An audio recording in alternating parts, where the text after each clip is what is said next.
บั้นปลายชีวิต10 ปีสุดท้ายของคุณเป็นแบบไหนคุณยังคงคล่องแคล่วในการเล่นเกมกับหลานหรือไม่ยังแข็งแรงพอที่จะยอมรับในทุกเหตุการณ์ได้หรือไม่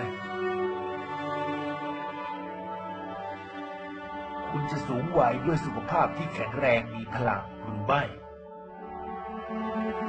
หรือสูงวัยไปพร้อมกับโรคภัยไข้เจ็บ